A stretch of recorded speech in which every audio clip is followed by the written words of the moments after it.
Saludos y bienvenidos a nuestro canal purabiblia.com. Mi nombre es Roberto Galofré y en este canal ayudamos a personas a profundizar en sus estudios de la Biblia, estudiando el contexto de las Escrituras y poder así dejar que la Biblia tenga un impacto profundo en nuestras vidas. Hoy vamos a comenzar una nueva serie llamada Una vida ejemplar, basada en el libro de Juan, un libro escrito fenomenalmente. Y lo hemos titulado Una vida ejemplar porque narra la historia de Jesús. ¿Y quién no desea tener una vida ejemplar? ¿Quién no desea dejar un legado profundo? No solo en el mundo, pero en nuestras familias, en nuestros hijos, en la gente que amamos a nuestro alrededor. ¿Qué mejor ejemplo a seguir que Jesús mismo? Y Juan lo narra de una manera brillante. De hecho, el autor mismo, nos dice que el libro fue escrito para que nosotros creamos que Jesús es el Hijo de Dios. De hecho, dice, versículo 30, Jesús hizo muchas otras señales milagrosas delante de sus discípulos, las cuales no están escritas en este libro. Pero estas se han escrito para que ustedes crean que Jesús es el Mesías, el Hijo de Dios, y para que creyendo tengan vida por medio de él. Si ves, el Evangelio de Juan fue escrito brillantemente para que podamos conocer y poder así creer, porque la verdad necesitamos conocer para poder creer que Jesús no solo es el Hijo de Dios, pero es el Mesías. Y no solamente eso, pero para que ese credo pueda llevarnos a vivir una vida ejemplar. Jesús una vez estaba viajando con sus discípulos y él le hizo una pregunta, le dice, oye, ¿quién dice la gente que soy yo? Y ellos estaban respondiendo, bueno, algunos dicen que tú eres Juan el Bautista, otros dicen que tú eres Elías, y otros decían que tú eres Jeremías, algunos, algún otro profeta. Y Jesús brillantemente les dice, ¿y ustedes, qué tal tú? ¿Quién dices que soy?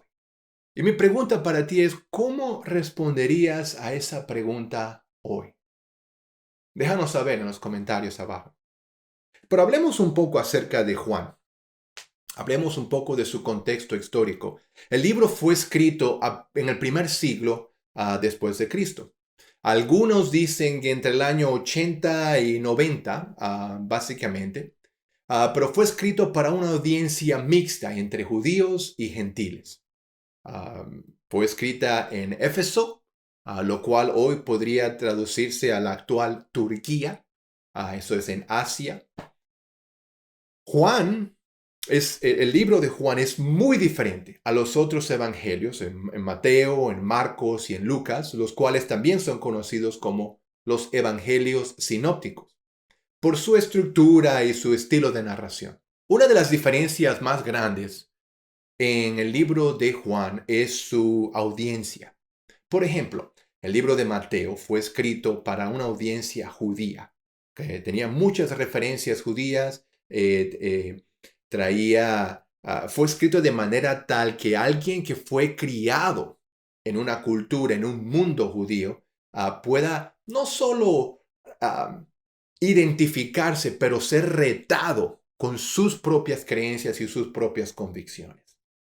El Evangelio de Marcos fue escrito, inspirado por Mateo y algunos dicen que por Lucas también, pero fue escrito para una audiencia romana, muy diferente a una audiencia judía. Entonces, el estilo de narración, los ejemplos que usa son diferentes, aunque el mensaje es el mismo, su audiencia es diferente. Lucas, por su parte, trata con una audiencia más amplia en mente, más amplia en conocimiento, quizás una sinagoga, pero es mucho más estructurado. Y no solamente narra el libro de Lucas, pero también el libro de Hechos como un solo libro en su creación, al menos desde el inicio.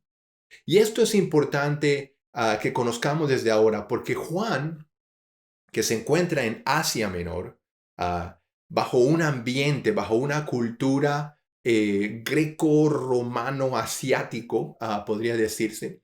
Es un estilo, una mentalidad completamente diferente a un romano y a un judío.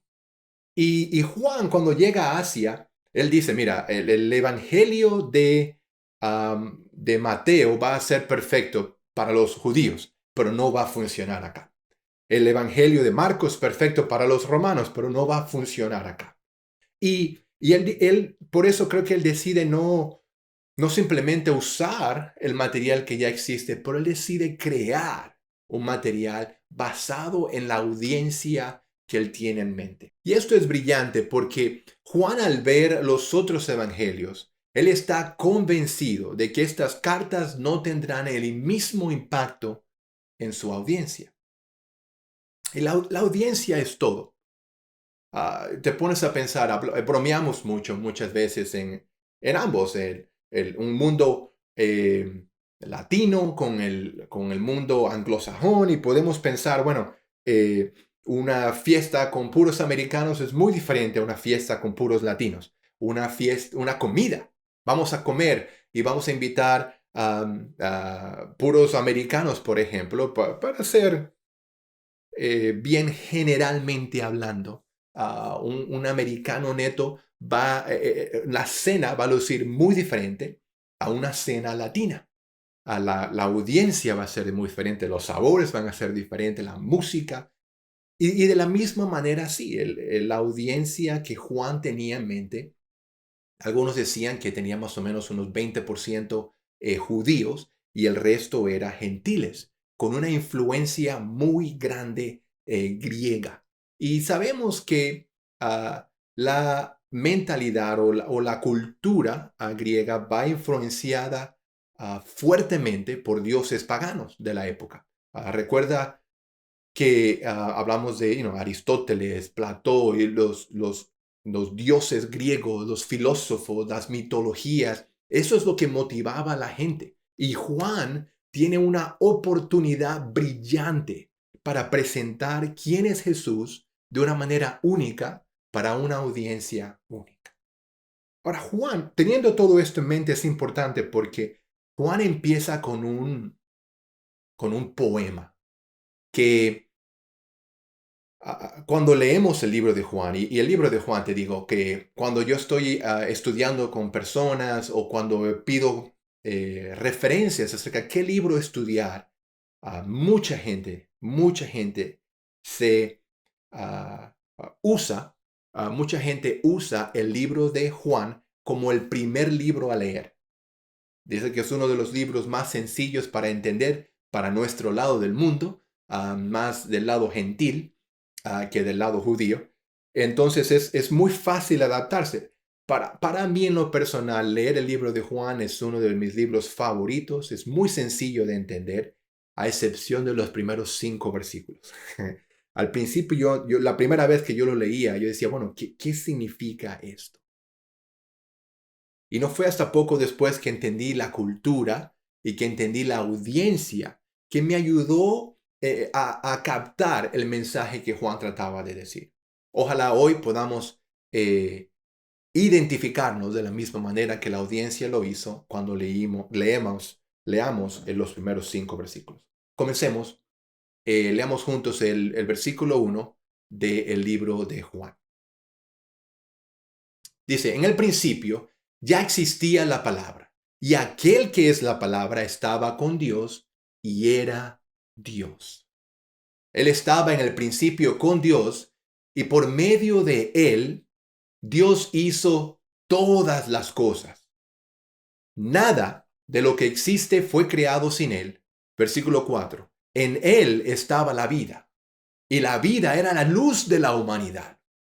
Y esta luz brilla en las tinieblas, y las tinieblas no han podido apagarla. Es fascinante. Tú lees esto y al principio, como dije hace un minuto, puede ser retante. Bueno, ¿qué significa esto? En el principio ya existía la palabra, y aquel que era la palabra estaba con Dios y era Dios. Y tú estás, bueno, pero ¿qué está pasando acá? al menos que tú hayas crecido en un ambiente greco-romano, donde la filosofía griega creía mucho en dioses, en toda esa mitología. Y por ejemplo, cuando nosotros traducimos del griego la palabra, cuando dice en el versículo 1, en el principio ya existía la palabra. La palabra se traduce como logos, Logos, logos, en griego. Y Platón, Aristóteles se referían a logos como eran una de sus creencias. Ah, Era una de las maneras que ellos podían persuadir de que existe algo mucho más grande que el ser humano. Algo que creamos, algo que no es una persona, algo que eh, no podemos palpar, pero tiene mucho poder. De ahí surge quiénes somos. Entonces, cuando Juan, si tú eres un lector griego, tú eres un lector gentil, no gentil de lo amable, sino gentil de los gentiles, tú lees el versículo 1 y tú dices, bueno, desde el principio ya existía logos. Tú dices, claro, sí, yo entiendo. Desde el principio existía logos. Sí, claro, yo leí eso, Aristóteles me dijo eso también, yo leí eso también en otra cultura. Se entendía en la época, pero luego cuando él sigue diciendo, y aquel que era la palabra estaba con Dios, dice, oh, ok, esos que están con Dios juntos, y luego dice, y era Dios. En el primer versículo ya narra de una manera, ¿cuál es la palabra que estoy buscando? Eh, no, controversial. Narra de una manera controversial que Jesús no solamente estaba con Dios desde el principio, no solamente es Dios desde el principio, pero es ese logos que ellos han estado estudiando, honrando, buscando de alguna manera conocer más quién es. Tú tendrás la atención del autor greco-romano. Dices, ¿qué quiere decir este hombre? Algunos cerrarán el libro y se van corriendo, pero otros dicen, wow, wow, wow, ¿qué quiere decir eso? Y la mayoría hará eso, porque eso es lo que le motivaba a la cultura. Bueno, ¿qué quiere decir Juan con eso? Y luego empiezas a leer la historia de Jesús. Es impresionante. Ahora, leamos el mismo versículo para aquel que creció bajo una cultura judía. Por ejemplo, si tú eres un judío en la época y tú lees la palabra logos, la palabra logos también pudo haber sido conocida como lo que hoy en día también conocemos como el Torá, los primeros 5 libros de la Biblia, o lo que un judío llamaría la palabra de Dios. El Torá también se conoce como algo mucho más grande que no podemos palpar. Es su palabra, es su voz, es la presencia de Dios, es lo que Dios dice. Eso es en una manera simple, obviamente estoy traduciéndolo de una manera simple, es lo que llamaríamos logos. Entonces, como lector judío, cuando leemos Juan capítulo 1, el primer versículo dice, en el principio ya existía la palabra. Un judío diría, claro, desde el principio, desde Génesis capítulo 1, claro, ya existía la palabra. Y aquel que es la palabra estaba con Dios. Pues claro, es su palabra, es Dios. Y luego dice, y era Dios. El mismo judío diría, bueno, para un segundito, no, la palabra de Dios no es carne, no la podemos tocar, no podemos identificar a una persona con esa palabra porque es mucho más grande que una persona. Y llama la atención del lector judío. Y lo que me fascina es que con un solo versículo, Juan narra de una manera así controversial la atención para ambos mundos, el grupo judío y el grupo gentil. Y ambos están curiosos con la idea de qué tú quieres decir que el Torá y Dios ¿son la misma persona? ¿A qué te refieres? Y él gentil pensaría lo mismo. El logos, la creación del mundo, la esencia del mundo, ¿es hombre? ¿Quién es esa persona? Déjame saber más. Y luego obviamente narra de que por medio, versículo 2 dice, Él estaba en el principio con Dios y tú y yo sabemos hoy en día, después de tanta historia, que Él se refiere a Jesús. Ah, y el versículo 3 habla de por medio de Jesús, por medio de Él, Dios hizo todas las cosas. Nada, son dos absolutos. Nada de lo que existe fue creado sin Él. Y en Él estaba la vida y la vida era la luz de la humanidad. El versículo 5, y esta luz brilla en las tinieblas y las tinieblas no han podido apagarla. Me fascina cómo Juan introduce a Jesús como no solo un autor de la creación cuando estaba con Dios, pero básicamente la inspiración para todo lo creado. Su autoridad, que podemos verla en Mateo capítulo 28, cuando él dice, toda autoridad en el cielo y en la tierra se me ha dado. Está aquí también, en Juan capítulo 1. Dice que toda autoridad, nada de lo creado se hizo sin pensar, sin filtrarlo por medio de Jesús. Juan capítulo 1 también hace mucha referencia al inicio, a la creación, en Génesis capítulo 1, cuando dice, en el principio, comienzan de una manera igual. Y hablaba de cómo en Génesis 1, la palabra de Dios hizo toda una diferencia. No existía nada, del mundo estaba deforme y Dios habló y luz entró al mundo, una creación en medio de la nada. Y Juan, cuando introduce a Jesús, lo hace de una manera similar. En el principio, cuando se crearon todas las cosas, fueron por medio o filtrado por medio de Jesús. Y luego habla de Jesús siendo ahora esa nueva luz, esa nueva creación. Y es importante que tú y yo, a medida que vayamos conociendo esta serie, a medida que vayamos estudiando juntos esta serie, que podamos entender quién es Jesús. Que podamos responder, no solo con escrituras, pero podamos responder con una convicción propia quién es Jesús. Cuando leemos el Evangelio, no dejarnos llevar por las tradiciones, no dejarnos llevar por lo que la gente dice, por lo que mi abuelita me enseñó, por lo que yo he visto en la iglesia. Pero, ¿qué dicen las escrituras de quién es Jesús? ¿Y qué impacto Jesús ha tenido en mi vida? Ese es el corazón de la serie, creer en Él de manera tal que Él pueda tener un impacto positivo en nuestras vidas. A la hora de esta grabación, estamos en diciembre ahorita, vamos a estar celebrando esta semana el nacimiento de Jesús, Navidad, Christmas, como le dicen acá los americanos. Pero vamos a celebrar la Navidad y vamos a poder tomar un tiempo, y abrir regalos y comer como locos y pasar una noche buena. Pero la razón por la festividad no es los regalos, no es la comida, no son las tradiciones, pero es parar y pensar en Jesús.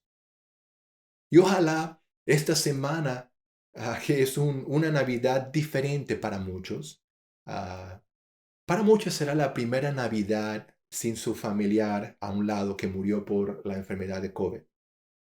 Para muchos es una Navidad sin las tradiciones naturales porque no tenemos las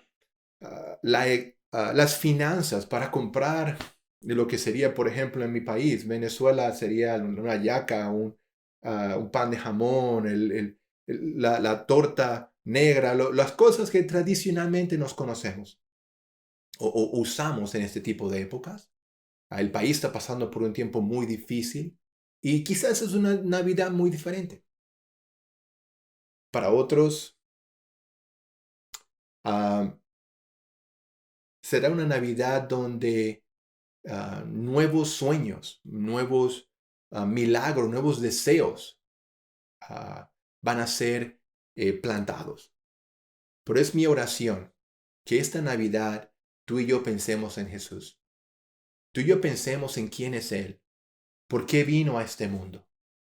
¿Por qué quiso vivir una vida tal que nos demuestre que como aunque Él tenía toda la potestad, toda la autoridad de Dios, ¿por qué Él vino a este mundo como un ser humano? Llamándonos a seguirlo a Él, no solamente en principio, pero en acción. Y cómo esa decisión de nosotros seguirlo a Él puede tener una influencia en nuestras vidas.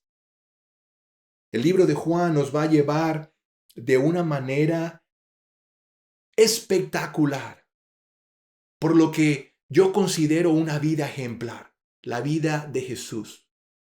Y yo quiero motivarte a ti hoy de que una vida ejemplar no está llena de cosas materiales.